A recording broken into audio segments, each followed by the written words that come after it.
আসসালামু আলাইকুম। আশা করি সবাই ভালো আছেন, আমরা অনেক ভালো আছি। তো প্রিয় বন্ধুরা, আমাদের ঘর কমপ্লিট। এই যে দেখুন, পুরোটা সেটা সব বানিয়ে দিছি। এই যে মাটি ফেলাইছি, আর ঘরের ভিতরে ক্লিয়ার। এই যে দেখুন, ঘরের ভিতরে পানি দিয়েছি। পানি কালকে দিছিলাম, হুকাই না গেছে কথা। হ্যাঁ, কি করো তুমি? কেন মুসুন না আবার কোনটি? তার মানে ঘর দেওয়ার আপনার নিম্ন শ্রেণী আঙ্গ এটা 7 বছর গেছাল না ওটা? তো 7-8 বছর হয়েছে ঘরের বয়স। তারপরে আপনার এই যে একদিন তেমনি আসছিলাম, তারপর তো আপনি এই যে ফলোয়ার আজকে এবার করলাম। এই জন্য আপনার ভাবি যে সব বস্তু না মুস্তাইছে, দইতাইছে, দেখে আবার হাত কাটবো শির দিয়ে। মশা মশা দিতেছে মশা। আজকে ভাবছি ঘরে আমাকে খাট পালং বস্তু মানে সব বাইরে রাখা আছে, ওইটা সব লাগালে ঘরে আনো। দেখুন আঙ্গ ঘর একবারে মেলা বড় ঘর। ঘর ছোট না, বড় করে দিছিলাম। সেই টাইমে ধরুন যে অত একটা বুদ্ধি প্ল্যান করে দিছিলাম না, আর ওই টাইম অত পয়সা পাতিও আসাল না। এখন আপনার পয়সা থাকলে সে বুদ্ধি বেড়ে, নাহলে তোর বুদ্ধি বেড়ে না। তো ফলোয়ারটা করে দিলাম, কি বললো বলবেন? আবেদার আরাম হয়েছে না? হ্যাঁ, এই যে এটা দিয়ে মুছা মুছা এই তো যে ময়লাটা লাগে রাখাল, এটা করে মুছা মুছা আপনার সাফ করে দিলাম আবেদারে। এই যে হ্যাঁ ময়লা নিজ দেখেছে পড়ছে। আর এখনো যেন তার টিন মুছতেছে। টিন মুছার পরে আমি ভাবছি যে মোটর আই না, ডাইরেক্ট পাইপ দেবো করে ধরে ধরে ডাইরেক্ট 3 মিনিট ধুয়ে নিচের ফলোয়ার ধুয়ে, হ্যাঁ মোটর দিয়া করে একবারে ধুইয়া চকচকা করিয়া তারপরে ঘরের ভিতরে আপনার সব বস্তু আমি ঢুকাম।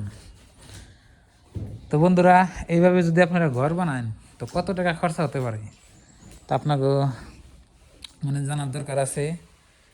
যদি বানান আর কি, তো আপনাকে বলি আর কি। আদা এই ঘরটা বানাইলাম, মানে নিচে যে ফলোয়ার করলাম, খালি ফলোয়ারের হিসাবটা আপনাকে দিই। প্রথমে কি জানি আনলাম, ইট আনলাম। ইট আনলাম হইলো 3,500 না। তারপরে আব্বারে দিলাম, একজনকে কতজন দিলাম, সিমেন্ট আনবো দিলাম 1,400।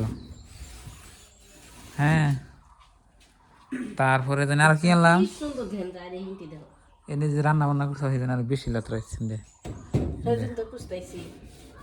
এই জন্য কালা কালা ইয়ে আছে নাই বোনা।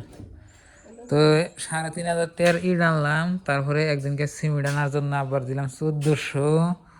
তারপরে বালি পাথর, বালি আনলাম আপনার 1 গাড়ি, পাথর আনলাম 1 গাড়ি, ওনে দিলাম 1,500।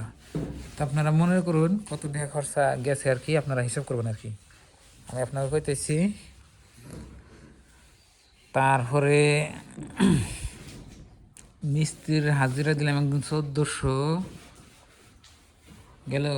তারপরে আবার এই যে ঘরের ফ্লোর করবার নিয়ে ঢালাই করার জন্য আপনার এই 1 গাড়ি পাথর আর 2 গাড়ি বালু আনছি, এনে দিছি 2,500। হ্যাঁ, তারপরে ঢালাই করার দিন আপনার 3 জন মানুষ, আমি দিয়া 4 জন, তো ওনে দিলাম আগো আপনার কত 2,400। 2 জনকে দিলাম, 2 দিন কাম করছে। হ্যাঁ, তারপরে হইলো আবার আমি আমার হোন্ডা দিয়ে 2 দিনই আনছি না দা, 2 দিন সিমেন্ট আনছি না, আর 2 দিন না 3 দিন। 3 দিনে আপনার ধরুন যে একটা করে সিমেন্টের বস্তা হইলো 440 টাকা করে আমাদের এখানে। তাহলে 3 বস্তা আমি সিমেন্ট আনছি গেল। তারপরে আর একদিন লাস্টের দিন আপনার এই সিমেন্ট বালু কম পড়ছাল, সেদিনকে আঙ্গা আব্বারে ভাড়ে দিলাম এই 1 গাড়ি বালুর নিগে আর 2 বস্তা সিমেন্টের নিগে, এনে দিলাম। ওনে বালুর গাড়িতে দিলাম 600। তারপরে আবার ইয়ের মধ্যে এই সিমেন্টের মধ্যে দিলাম 880। গেল। তো এতুরিতে গেলই, যাওয়ার পরে আবার এই যে মিস্ত্রির 3টা হাজিরা দিবার নিয়ে আছে আপনার লাস্ট, মানে কালকে যে কাম করে গেল প্লাস্টার লাস্টে দিবার আছে হলো আপনার কত, 3টা হাজিরা 700 করে হিসাব করুন কত হয়, 2100। তো মুড়িতে এডি দেখা খরচা গেছে, তো আপনাকে এখন বললাম।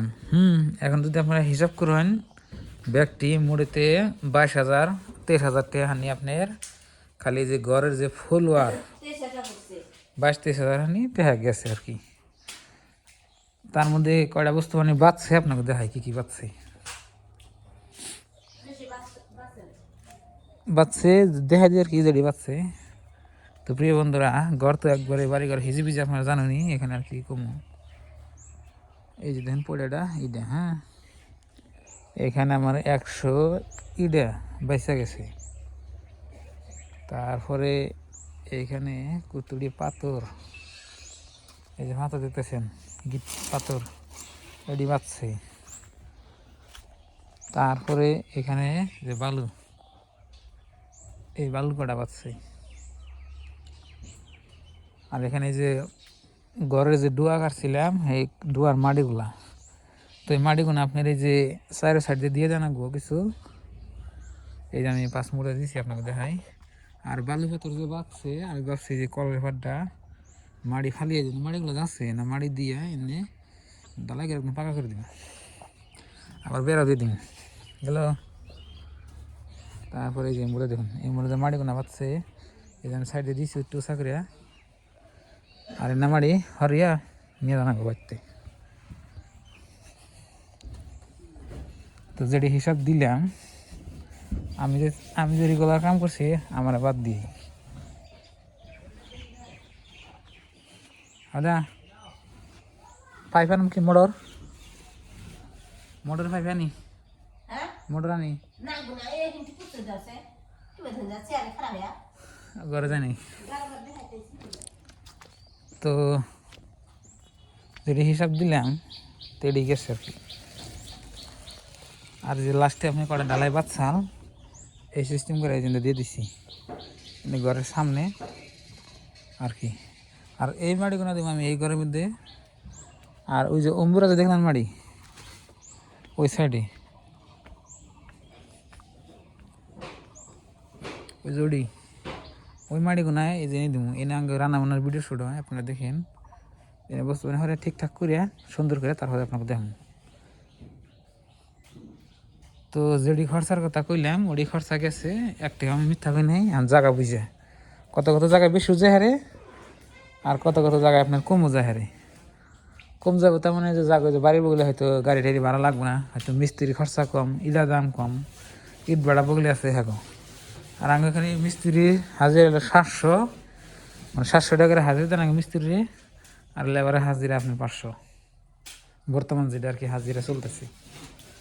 তো এখন আমি ঘরের কিছু কাজ টাজ করি কইরা লাহালে আপনার এই যে বস্তা পানিগুনা মানে ভিতরে আনা ধরি, এই যে পানি আছে পানিগুনা হুইরা বাইকের দিয়ে নেবো মুছে টুছে চকচকা করি।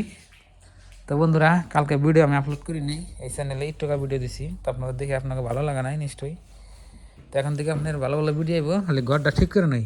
তার মানে এই আপনার 4-5 দিন পর থেকে হচ্ছে রোজা, মানে রোজার আগে আমি কামটা শেষ করলাম।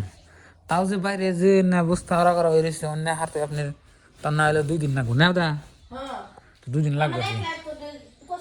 হ্যাঁ, তো সবাই একটু দোয়া করবেন যেন তাড়াতাড়ি আমার কাম করা সুস্থ হয়। আর রোজার মাস তো জানি কাম কাজ করুন জানা, আমি প্রত্যেক রোজার মাসে আমি কাম কাজ করি না, ধরুন যে খালি রোজা রাখি ইনশাল্লাহ আপনাকে দোয়া এবং ভালোবাসায় রোজা রাখি আর নামাজও পড়ি রোজার মাসে, কোনো কামাই জানা।